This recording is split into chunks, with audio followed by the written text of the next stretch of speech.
Hey,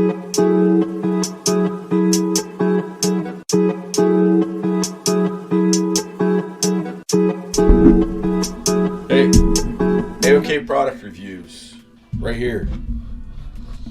I am revisiting a knife that my cousin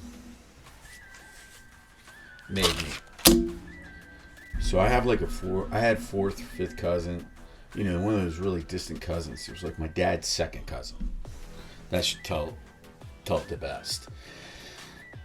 His name was Bob Ralph, and he lived in Rochester, New York.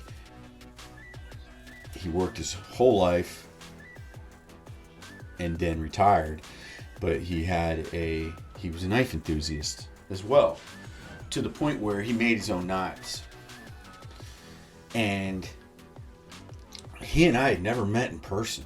We were family and friends over Facebook. So a few years would go by and we became good buddies and like close family, and we had never even really personally met.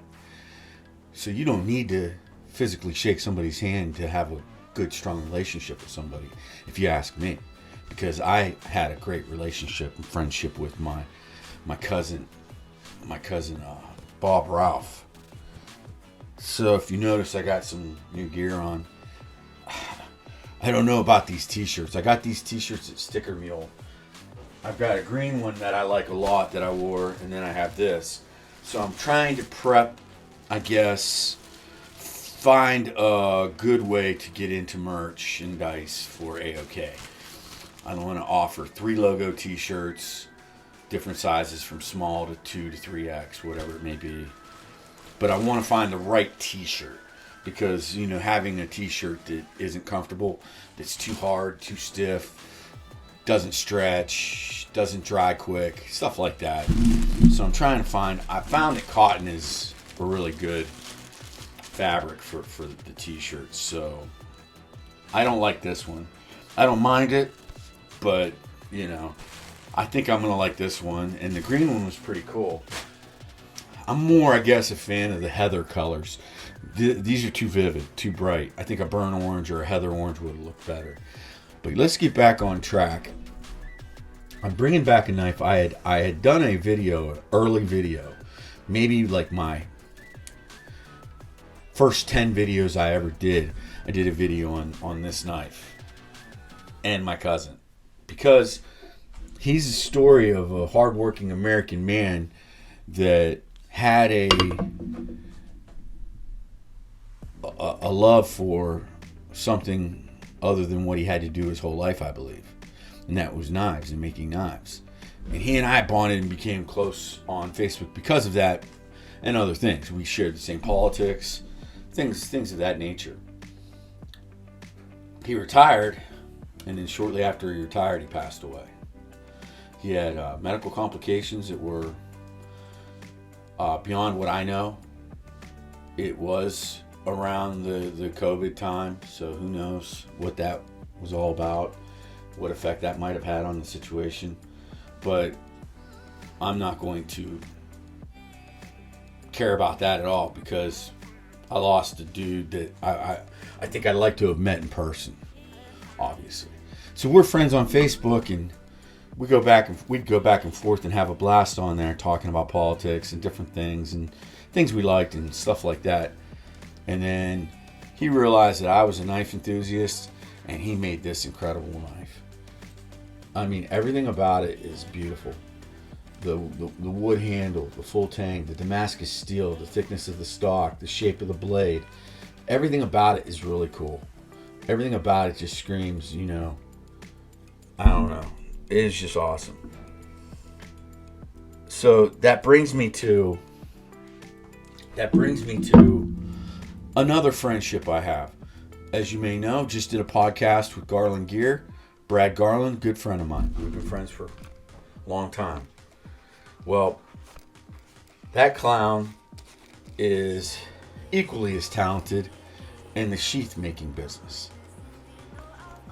Now, he hasn't done it for a long time, but he has owned knives for a long time and sheaths, and he knows what he likes and what he doesn't like about them, and decided He retired a couple years ago and decided that he was going to make sheaths on the side to keep himself busy.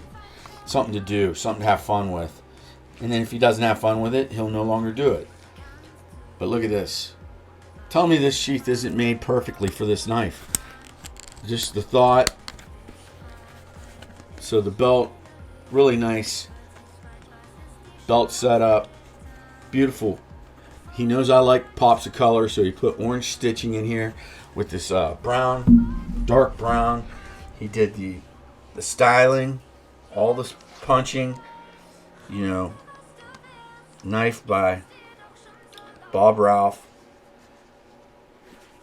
Yeah, guys. This is a custom knife made by my cousin and a custom sheath made by one of my best friends. This is great.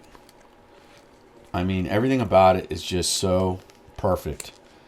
And it's like I'll probably never carry this knife, and if I would, it would be a special occasion. But it's going to look great hanging on my wall when I do that.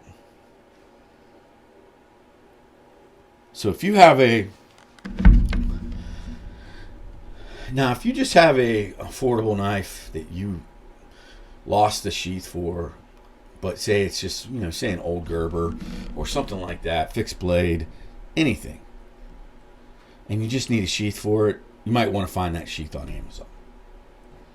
But if you want something custom and you want to tell Brad your story about the knife, and you have a special knife that you want to spend a little bit of extra money to get something done right by hand by an American craftsman, you might want to give Brad Garland at Garland Gear a call.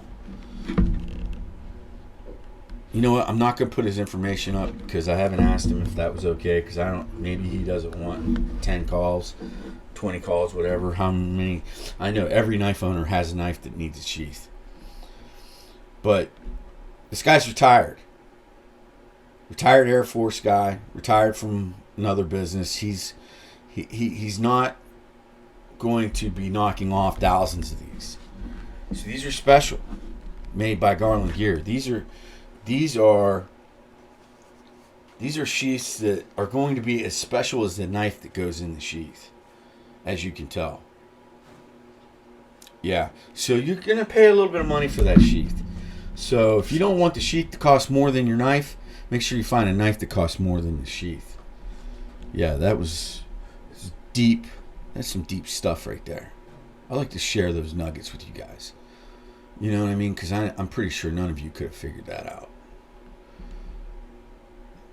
That's why you got me. Yeah.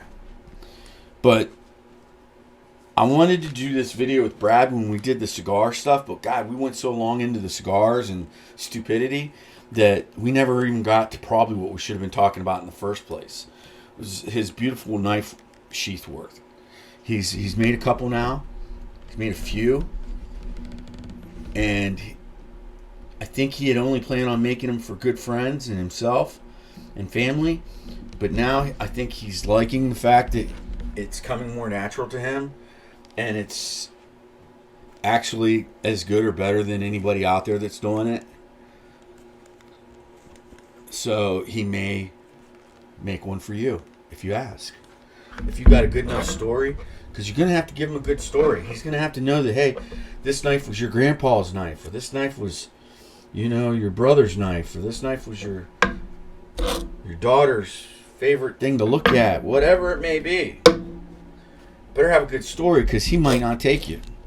Because, he's going to be specific, because he's retired. He doesn't have to make that sheath. So you better make something up that's really interesting if you don't have something interesting to say. That's what I do. If something's really going towards the non-interesting direction, I'll pepper it with a little bit of falsehoods just to make it a little more interesting. So that is what I wanted to talk about. My cousin Bob Ralph and my buddy Brad Garland sheath and knife, and there are more to come. Brad's currently making a sheath for another buddy of ours. He already made one for another buddy. He's making one for another buddy, and he made one for one of his own knives. He had it there that night, and we didn't even look at it. But yeah, he hasn't made millions. And he doesn't need to, obviously. This thing's awesome. So that's all I wanted to talk about real quick on that.